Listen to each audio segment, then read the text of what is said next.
All right, thank you so much. Welcome to another episode of the Love Hope Lyme podcast. My name is Fred Diamond. I'm the author of Love Hope Lyme: What Family Members, Partners, and Friends Who Love a Chronic Lyme Survivor Need to Know. Dr. Hinchey, I want to let people know that the PDF of that book has always been available for free. They can reach out to me on social media for their copy. We've given out over 2,000 copies. The print copy is up on Amazon. You could find it there. And Dr. Hinchey, a lot of people have reached out to me for multiple copies that they've purchased, that they've given to family members, partners, and friends. I do want to make a quick disclaimer that even though I have a doctor on today's Love Hope Lyme podcast, this podcast is not a replacement for medical treatment. If you're struggling with Lyme disease, I encourage you to seek proper medical care. The podcast is available on Apple Podcasts. Give us a 5-star review. We would greatly appreciate it. And if you're watching this on YouTube, give us a thumbs up. We would greatly appreciate that as well. Dr. Hinchey, we got a lot of comments on our Love Hope Lyme podcast on YouTube. So I would encourage people, leave a comment, and we'll definitely get to answer your questions as well. So I'm very excited today. We have Dr. Myriah Hinchey on the show, and we're going to be talking about a lot of things. We're going to be talking basically about your system and your process for fixing the immune system. So for people who don't know you, give us an introduction, tell us what you do, and then we'll start off with what you call your 10 Bs. I'm excited to hear about that. Great. Thank you so much for having me, Fred. And thank you for everything that you've done. I can't imagine how helpful the book that you've written is for people who are supporting someone with Lyme, because I think we all kind of forget about them. And this disease is just as devastating to them as it is to the actual patient, and sometimes even more so because you just feel so hopeless. Absolutely. So let's get started here. So we're talking about healing the body, and I want to acknowledge you for you've created some amazing events. Of course, your summits, and you do a lot of speaking and a lot of support. As a matter of fact, the time that we met in person was at the Pennsylvania Lyme, their program back in, I guess it was May of 2024, I think, and got a chance to meet you and talk to you in person. And my good friend Greg Kirk, who's been a guest of the Love Hope Lyme podcast. As a matter of fact, his book was one of the first books that I read in 2022 when I wanted to learn more about, actually summer of 2021, about how Lyme affected someone in my life. So let's get us started here. Take us through your 10 Bs. Sure. So first I want to say, everything that I do with patients is really individualized. And I think that it's important when we're looking at Lyme and other vector-borne diseases that we focus on ourself, right? Or the individual sitting in front of us, and not just on protocols. So I feel like we have to switch the focus from how do we kill these infections to how do we heal the body. So we have to look at all of the things that Lyme does to imbalance the body and to make the body hospitable to that infection. And then we have to reverse those things. So I strongly believe that we have to stop relying on antibiotics and even just herbal antibiotics. And instead, we have to focus on normalizing the immune system and making the body inhospitable to the infection while we're shrinking the load of the infection, because in the end, it's a fully functioning immune system that is going to get this infection into remission or completely out of the body. So there's no amount, combination, or time of antibiotics that are going to shrink this infection to zero. So again, the immune system has to be restored to be able to get it out or keep it into remission. So I kind of came up with these 10 Bs or 10 bases that I feel like every patient should be covering when we're trying to treat or remove these infections. And so I'm going to just quickly ramble them off, and then I'll go through each one of them in a little bit more detail. So, number one is background check. Number two is band-aids. Number three is block the inflammation. Number four is to buffer the stress to rebalance the ANS, or the autonomic autonomic nervous system. Then we have to balance the branches of the immune system, build the gut, break down biofilms, bolster detoxification, bind the toxins that are being released from the dying organisms, and then finally blast the bugs. So, would you like me to give a little bit more information on each one of those? I would, and those are great because we could probably do a show on each one of those. I Uh, know. and those are things that come up all the time. So yeah, I'm excited to post this. So let's get started. Okay, great. So, background check, if you think of the patient's bucket of like their toxins, their inflammation, these organisms, their stress, just all of the things that are kind of in their body that shouldn't be, or even things that we need to function properly but are missing. If all of those things are drops of water in a bucket, right, they would come to a certain level and the bucket would start to overflow. So, number one, the background check is kind of like looking at all of those things in the bucket. So, are there micronutrient deficiencies that are impairing the body's ability to run the detoxification systems, or that are needed to make immune cells, or that are needed to make neurotransmitters or hormones, et cetera, right? Then we have to look at digestive dysfunction, food sensitivities. We have to actually look at someone's diet. Are they eating a super processed inflammatory diet? Um, are their hormones balanced? Are they sleeping? Are they using clean products and eating clean food? Are they sedentary? Do they have a good social network? Are there other toxins and biotoxins in the picture, like from mold? Um, so just kind of this overall functional medicine health assessment. Is everything in the body functioning the way that it should be? And 9 out of 10 times, no, because these infections will actually go in and start to manipulate all of these different systems and wreak havoc again to help support its existence. So then the second, even though I always do root cause medicine, are band-aids. And a lot of the patients that come to me have been to so many other practitioners and they've not really had a lot of success with other treatments and they're still sick. And some of them are so bad that there's no quality of life and they literally just cannot even work a basic treatment plan.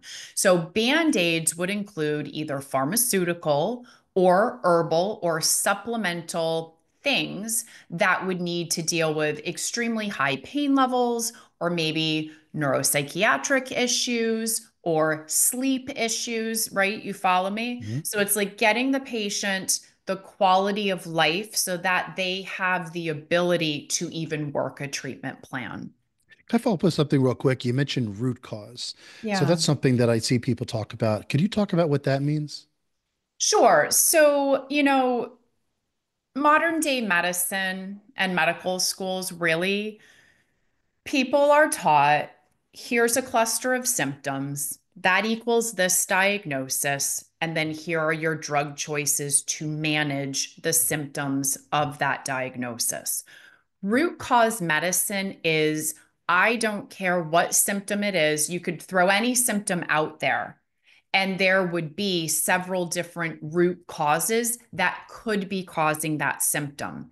And so, for all of the listeners out there, when you pick your practitioner and you're working with someone, find someone that is going to get to the root or to the underlying cause of your symptoms, and they're going to actually help you to resolve that. So, most root cause symptoms are actually reversible if you figure out what it is and you know how it works in the body, then you can figure out how to undo it. And a lot of times it's simple. It's either there is something in the body that it shouldn't be there and is wreaking havoc, or there's something that the body desperately needs to function properly that is missing. And a lot of times, one leads to the other, so you have both. So, Fred, I think an example of this would be we have the Borrelia infection causing Lyme disease. Borrelia breaks down your collagen and releases several nutrients in order to feed itself. and it causes massive inflammation kind of in the crossfire.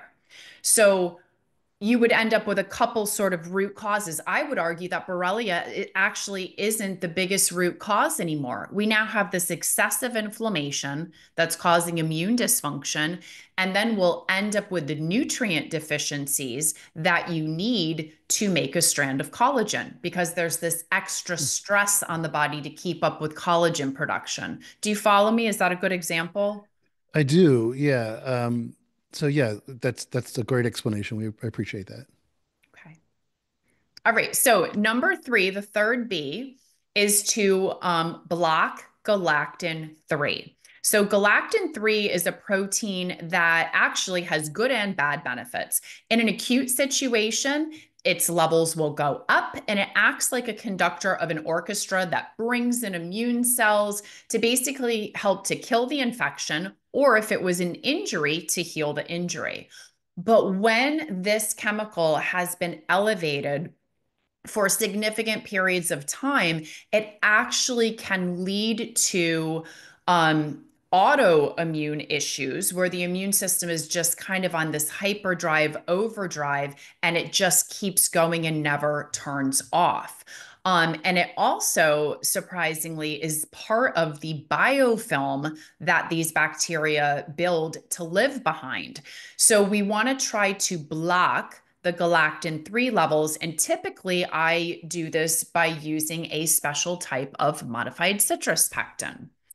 Now, the other piece of the three, step three, is to block the inflammatory cytokines. So, as I was alluding to earlier, these chemicals of inflammation, when they are high, basically break down different structures of the body. They cause pain, they cause brain fog, they cause most of the symptoms of these vector-borne infections, and they also cause the imbalance in the immune system. So whether that's an underactivity or it's an autoimmune, a hyperactivity, it's really the inflammatory cytokines that are at the heart of this. And so we can use various herbs like Japanese knotweed and Chinese skullcap to inhibit all of these inflammatory cytokines that are involved in a Borrelia or Lyme infection.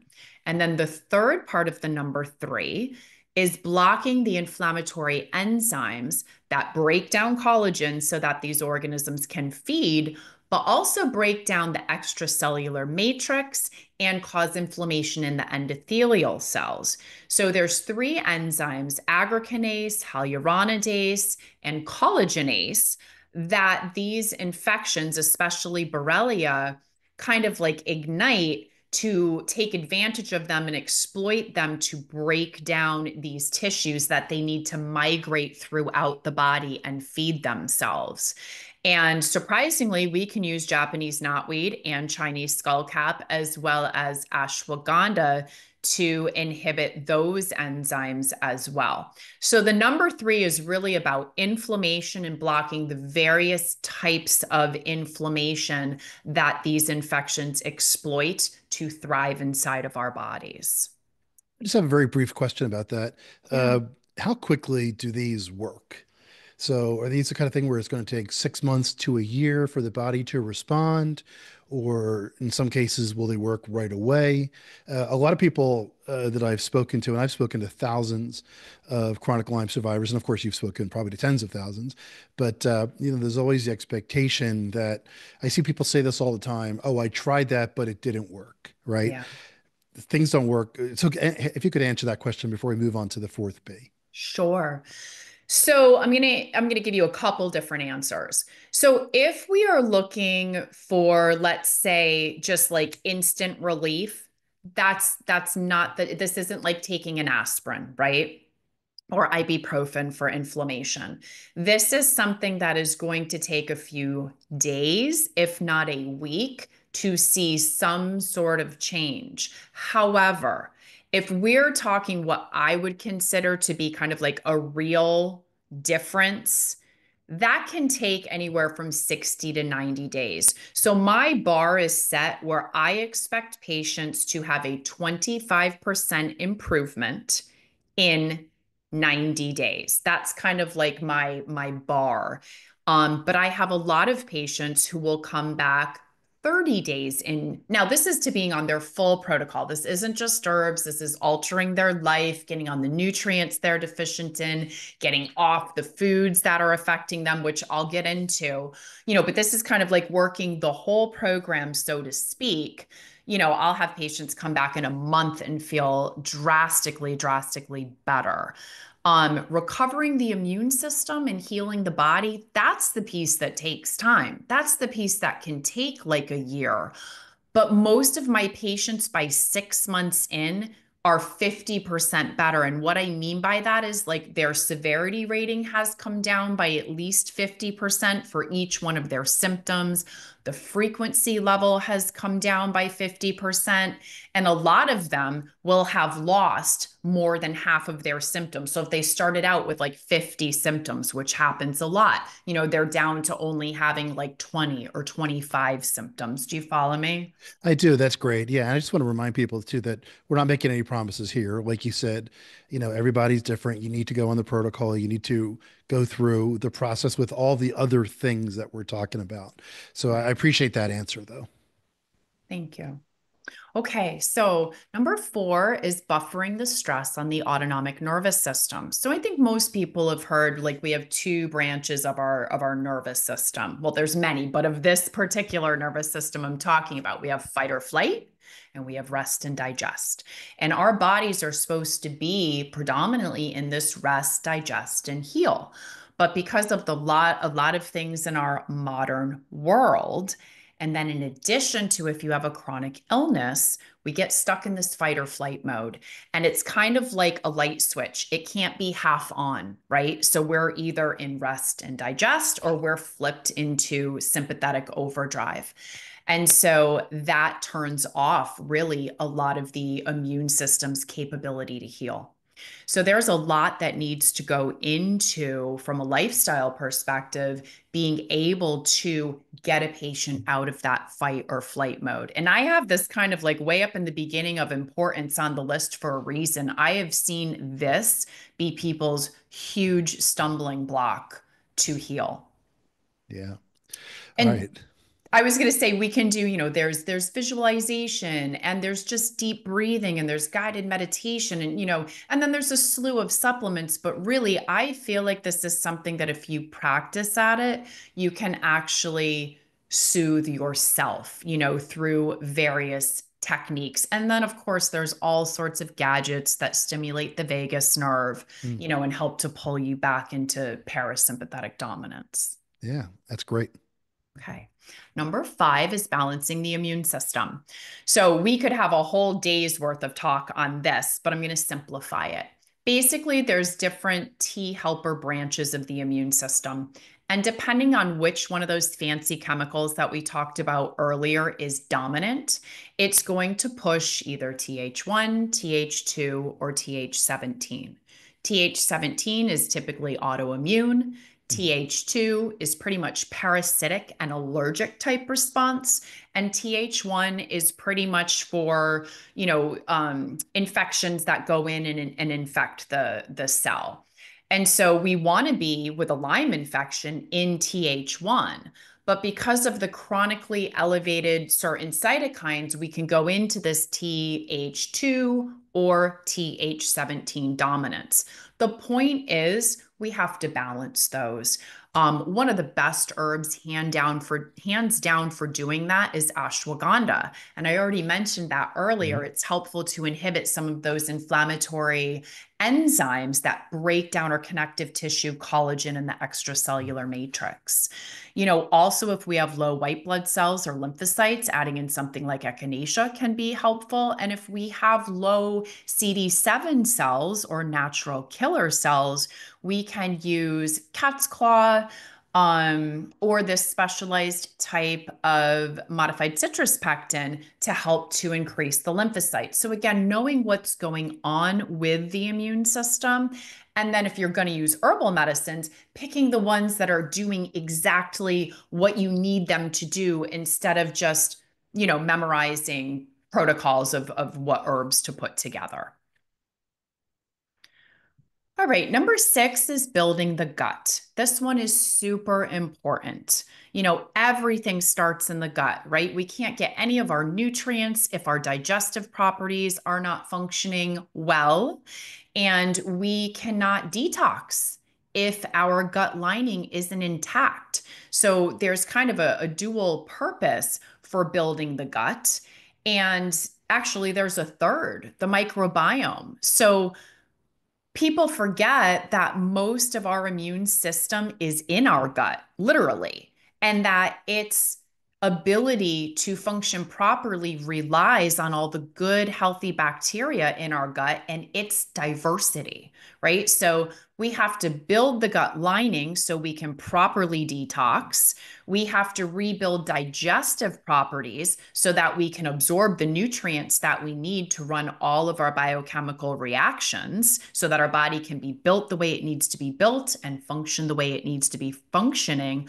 But we also have to think about that very delicate microbiome that has to function properly to be able to modulate inflammation and have a properly functioning immune system. And this is where a lot of pharmaceutical antibiotics can end up, chronic use can end up being a hindrance instead of a help. Yeah, we hear that all the time where if you're on too intense of an antibiotic protocol that it'll definitely destroy the gut and it definitely won't do any repair at that point when you continue to go too long. Right. I couldn't agree more. Yeah. Okay, so number seven, we need to break down those biofilms. And for anyone listening that doesn't know what a biofilm is, think of it as a fancy fort that many different organisms use to hide behind. And what it does basically is two things. It blocks the organism from the immune cells, so immune cells cannot get through or around this little fort, this biofilm, but it also stops the medications from getting to it. So you're not going to get your herbal remedies, you're not going to get your pharmaceutical antibiotics to the actual organisms if they're hiding behind a biofilm. So, whatever your mode of treatment is, we need to make sure that you're doing something to break down those biofilms. Some of my favorite are this same type of modified citrus pectin that I keep talking about, but there's also proteolytic enzymes like serrapeptase and nattokinase and lumbrokinase. And then there's a lot of botanicals, berberine, curcumin, grapefruit seed extract, oil of oregano, garlic, olive leaf extract, and monolaurin.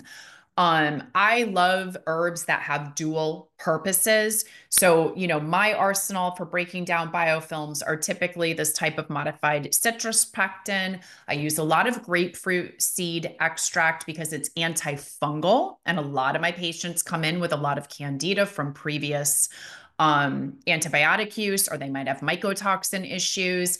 And also, the grapefruit seed extract is helpful against the cyst form, which is one of the dormant persister forms of Borrelia. So, again, I love it when I can cover more than one base with just one herb or substance. Yeah. You mentioned candida before. That's come up a couple of times. What exactly is that? So everybody has candida, Okay. every person who's alive. And what happens is it's one of those normal inhabitants of the body, but it's supposed to stay at a certain level. And what happens is when you take an antibiotic and you aren't supporting the microbiome by taking the appropriate types of probiotics, a lot of times the candida will start to Mm. multiply and overgrow. And so at its normal levels, it's not pathogenic, but when it reaches certain levels, it becomes pathogenic, problematic, etc. Candida loves sugar, loves simple carbohydrates, and loves it when your immune system is dysfunctioning and when you don't have enough healthy, normal flora in the gut. So, as you can imagine, Lyme patients, unfortunately are kind of like a breeding ground for Candida. I would say your typical listener would say, oh, Candida albicans, that's what gives Mm. women vaginal yeast infections. And that Mm. would be a correct statement. But I'm talking about Candida that maybe not only is going to cause a vaginal yeast infection, but kind of causes a yeast infection everywhere. Some of the listeners may have Mm. heard of thrush before, where your tongue turns very white and your tongue can become painful and cracked. And that's where the candida starts growing up and out of the digestive tract into the mouth. And it's very painful. This has been very helpful. I know we have a couple more Bs. I'm so excited to hear these because the entire approach answers so many questions and so many topics. Like I said, we could probably go into all the Bs individually on their own show, but take us through the last couple of ones. Sure. Okay, so what are we on? Number eight, I think? Yes, number eight. So we are bolstering detoxification. So I think everybody listening, right, that's experienced Lyme or helped someone who has had Lyme, we hear the dreaded Herxheimer reaction. And so, with me, I don't ever want my patients to get to the point that they're herxing. And so that's why we actually focus a lot on detoxification in the beginning, as well as throughout the entire treatment. So, we're exposed to toxins, right? Everyone understands this from our air, our water, our food, our self-care products, cleaning products, all of those things, right? And I think most people do the best that they can to try to mitigate those exposures. But nonetheless, we still have these toxins that are coming in from our environment.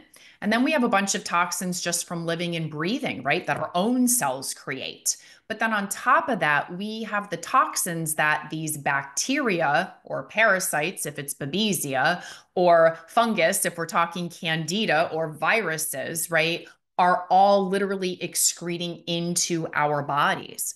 And we have to make sure that our lymphatic system, is able to circulate and dump toxins. We have to make sure that the gut, that its lining has integrity so that we're not just reabsorbing these toxins. We have to make sure phase one and phase two of the liver are synchronized so that they're not building these toxic intermediates, which are super inflammatory. So it's like we have to get all of these toxins out of the body, not just taking herbs that help us to detox, but make sure we're pooping, peeing, sweating, breathing, right? We off gas toxins and chemicals just by breathing. So detox isn't just on a cellular level or about the liver, it's about the routes of elimination outside of the body. And if we really focus on making sure that these are open and working well, then we will have much less severe and frequent herxing. Yeah. I Okay. like where you just said before, where you said, you try to have your patients on a protocol where there is no herxing.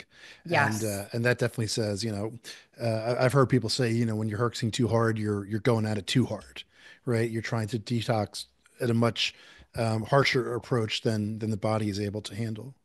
Correct. And I mean, Fred, I don't like to start and stop and start and stop because it's kind of it's a bad habit to get into, and people end up stuck in the mud and spinning their wheels. But I certainly don't recommend just pushing through a herx. If you're herxing, it is literally telling you your inflammation has gone up, your oxidative stress has gone up, you've become acidic, and we need to intervene. But what I will do is before intervening, I say, okay, are you doing all the self care stuff? Are we dry skin brushing? Are we rebounding? Are we doing Epsom salt and baking soda baths? Mm. Are we hitting the sauna? Are we spending time out in the sunlight and doing just very gentle walking to help to move the circulation and the lymph? Are you drinking lemon water? So these are almost like free, easy things. Then, if all of that's being done, which usually it's not, then we move on to okay, let's take some binders. Let's bind up that LPS from the dying bacteria. Let's try to bind up some of these toxins. And I don't like crazy harsh binders like activated charcoal. I think that they are unhealthy to use long term. So I turn to chlorella. And then most of my patients are already taking this modified citrus pectin product anyways, that is gently and slowly binding toxins all along behind the scenes. But there are other things, Alka-Seltzer Gold, Mm. minerals are very alkalinizing. Chlorella is alkalinizing too. So again, another 2 for 1. I love that. But we can do things to help to bind the toxins, decrease inflammation so that we pull the patient safely out of the herx. And of course, if this doesn't work after a day or two, then we will pause the treatment to kind of let the body catch up with the detox. All right, very good. Okay.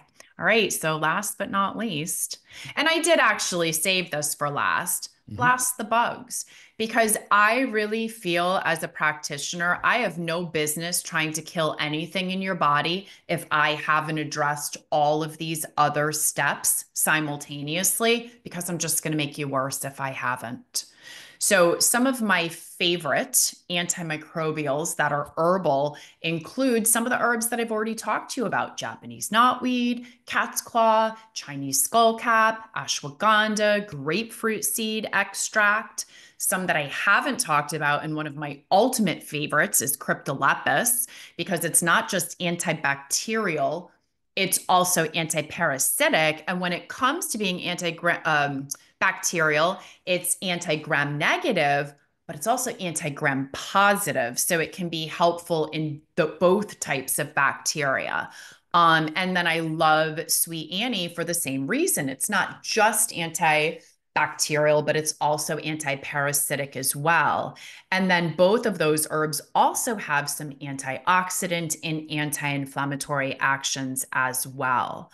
And Fred, if we aren't close to running out of time, I'd love to run through kind of like my 6 checkpoint to choosing herbs, even to like blast the bugs, so that the listeners can start to think about it in a way that they could literally answer these questions and almost choose their own herbs that they need for themselves. Yeah, let's take us through that if you don't mind. Okay. So this would be treatment goals for healing any infection. So if you know, how does that organism cause immune dysfunction? So does it cause Th1, Th2, or Th17 dominance generally? Does it decrease white blood cells? Does it decrease lymphocytes? Does it decrease natural killer cells? Like, what does it do? So, if you can answer that question, which is pretty easy to find, you can then line up your immune dysfunction correcting herb. Okay, number one. Number two, if you know the nature of the cytokine cascade for the particular organism you're infected with, then you can choose the herb that's going to block that chemical, that inflammatory cytokine. Then, if you know which organs or structures in the body that particular infection likes to invade and live in, we can use herbs that will protect those specific organs or structures in the body. Then, if we understand what nutrients that organism needs to survive on, because none of these organisms can make their own nutrients, they have to rob them from us. I mean, basically, they all kind of act like parasites in that nature.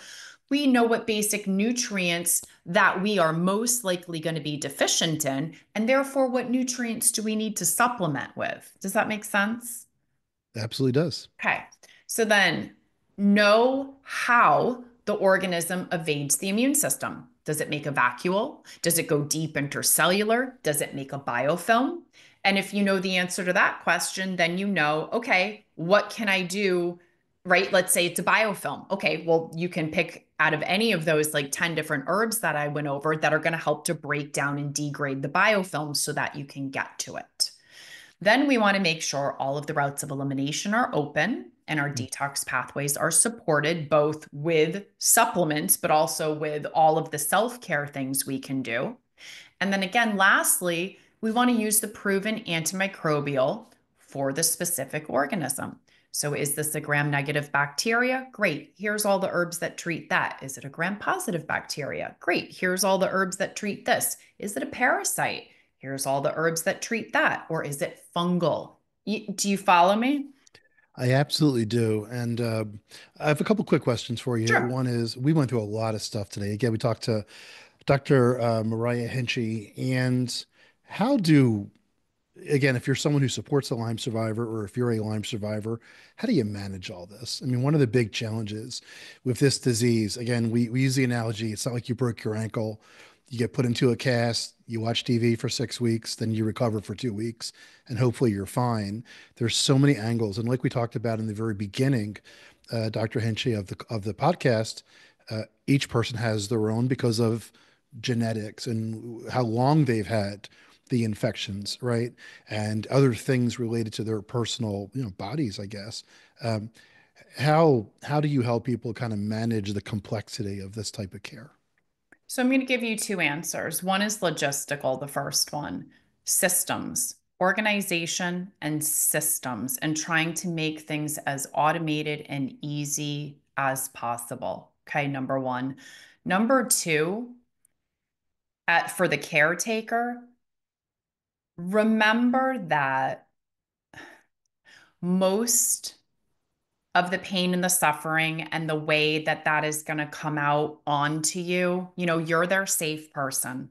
They can be themselves in front of you. They can be at their absolute worst in front of you. And don't take it personally because it's not against you or about you. It's about them and how scary and miserable these infections are. And beyond that, these infections completely inflame the brain. They make people paranoid.